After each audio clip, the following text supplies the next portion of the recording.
Hey guys, and welcome back to Misha's Corner. Today I'm just gonna make some simple garlic parmesan potatoes for lunch today. So I decided to just use my phone and record it real quick. So let's get into it. These are how I chose to cut up my potatoes, but you could cut yours however you want to. This recipe is very flexible and can work with any potato in any shape. That's my onions and garlic, and these are my seasonings that I'll be using. I'm keeping it pretty simple. To the potatoes, I'm going to add some melted butter. I know that looks like a lot, but it is a lot of potato, and you have to lube it up. So add your onions, your garlic, your smoked paprika, pepper, and a little bit of ranch seasoning. It was like maybe a tablespoon in there. It was just a little bit for extra flavor. So you want to add it to your pan like this. Pop it into a 375-degree oven for about 35 to 40 minutes.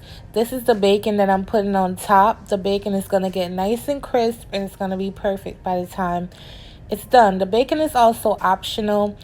You don't have to use it, but I had it laying around and I wanted to use it, so I added there. This is my Parmesan cheese right here. We're just going to grate it right over it. These are the potatoes after about 35 40 minutes. You'll know when it's done. Once the bacon is done, the potatoes are done. They should be done because that's when mine was done. So this is me testing it to make sure it was soft and fluffy.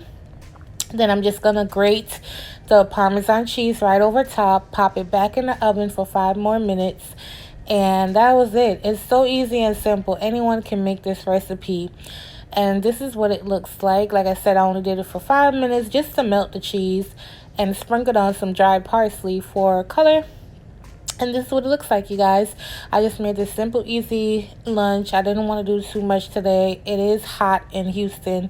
I don't even know why I cut that oven on, y'all, but I just wanted to make something easy and simple, and this is what I made. So thank you guys for watching, and I'll catch you on my next video. Bye, you guys.